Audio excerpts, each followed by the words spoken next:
اچھا، اس میں ایک چیز کرنا چاہتا تھا، آپ نے بڑی اچھی بات کی کہ ایک پرسیپشن بنا دیا گیا ہے نفاذ اسلام سے سزاؤں کو جوڑ کر اور سختیوں کو اور پابندیوں کو جوڑ کے ایک پرسیپشن یہ دنیا میں پھیلا دیا گیا ہے، جبکہ اس کی جو برکات ہیں جی اس کی برکات اتنی جن کو ہم کہیں کہ آئیڈیل ہیں جی کہ وہ انسان اس کی طرف سوچ بھی نہیں رہا ہوتا کہ پتہ نہیں ایسا ہو سکتا ہے کہ نہیں ہو سکتا. جی جیسے آپ نے کہا نا نظام عدل، جی اس کا جو اس وقت بیڑا غرق پاکستان میں ہوا ہے، جی تو لوگوں نے ذہنی طور پر تسلیم کر لیا جناب یہ تو عدل، بس یہی ہے عدل جو ہے، یعنی کہ اس سے نکلنے کا بھی نہیں سوچتے. جی جی تو کیا یہ بہتر نہیں ہوگا کہ ہم سزاؤں یا ان کا ذکر بعد مؤخر کر دیں اور مقدم ہم ان چیزوں کو کر دیں جو لوگوں کے لیے اصل اٹریکشن کا باعث ہو؟ بہت بنیادی اور اہم بات آپ نے بیان فرمائی، اسی لیے جو اس مہم کا بھی آگے ذکر مزید بھی چلے گا انشاءاللہ تعالی.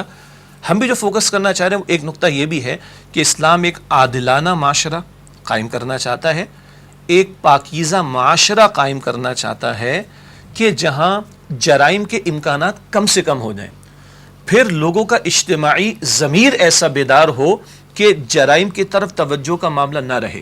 پھر وہ کہہ سکتے ہیں کہ ثانوی درجے میں کہیں ثانوی درجے میں سزاؤں کے نفاذ کی ضرورت پیش آئے گی. وہ کہا جاتا ہے نا کہ لاتوں کی بھوت اگر باتوں سے نہ مانے تو پھر کبھی لاتیں چلانا پڑتی ہیں. ضمن ایک ذرا ہٹ کر ایک نقطہ ہے، بعض اوقات سزاؤں کے حوالے سے کچھ زیادہ ہی کچھ لوگوں کو پریشانی ہے. تو میں لوگوں سے کہا کرتا ہوں بھائی اگر آپ مخالفت کر رہے ہیں، آپ نے چوری کرنی ہے، آپ نے ڈاکہ ڈالنا ہے، آپ نے زنا کرنا ہے، آپ نے کسی کو قتل نہیں کرنا، تو پھر آپ پریشان کیوں ہو رہے ہیں؟ ان سزاؤں سے پریشان کس کو ہونا چاہیے؟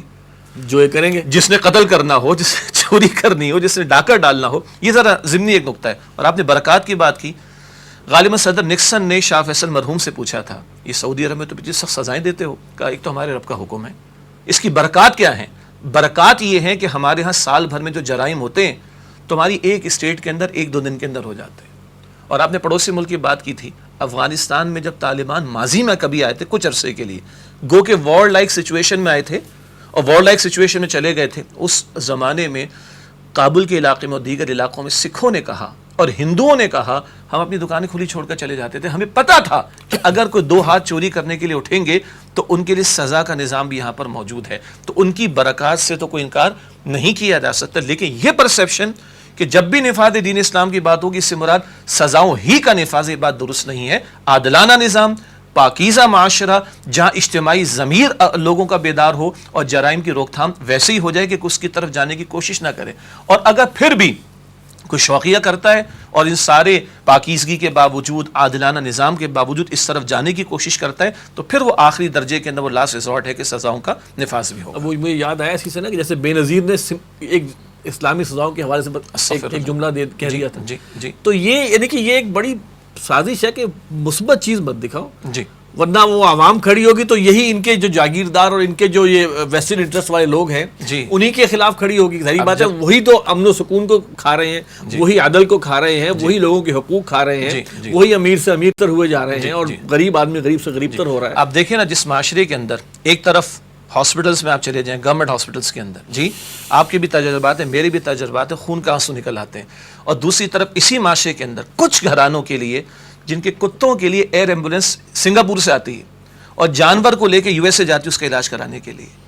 اسی معاشرے کے اندر سابقہ دور کے اندر گورنر پنجاب نے جو حرکت کی تھی، پھر جو معاملہ پیش آیا، پورے پاکستان اور آزاد کشمیر میں کہیں بھی ایف آئی آر درج نہیں ہو سکی کہ صاحب گورنر ہے نا اس کو استثناء حاصل ہے.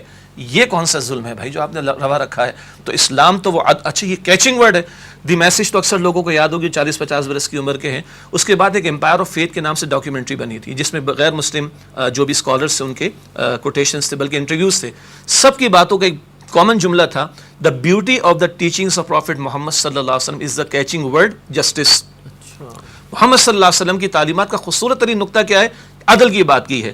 کون اس واقعے کو بھلائے گا جب فاطمہ نامی عورت چوری کرتی ہے، مشہور واقعہ، تو حضور فرماتے بالفرض اگر فاطمہ رضی اللہ تعالیٰ عنہ بنت محمد صلی اللہ علیہ وسلم نے چوری کی ہوتی اس کے ہاتھ کاٹنے کا حکم دیتا. یہ جو عدل کی بات ہے جو پیغمبروں کا مشن تھا، لیقوم الناس بالقسط، سورہ حدید کی آیت نمبر 25 میں یہ جو عدل کی بات ہے جو حضور سے کہلوایا کہ وَأُمِرْتُ لِأَعْدِلَ بَيْنَكُمْ، میں تمہارے درمیان عدل کو قائم کر دوں. اور یہ وہ عدل کی بات ہے جس کا آج ہم سے تقاضا ہے کونوا قوامین بالقسط، کھڑے ہو جاؤ عدل کا نظام قائم کرنے کے لیے.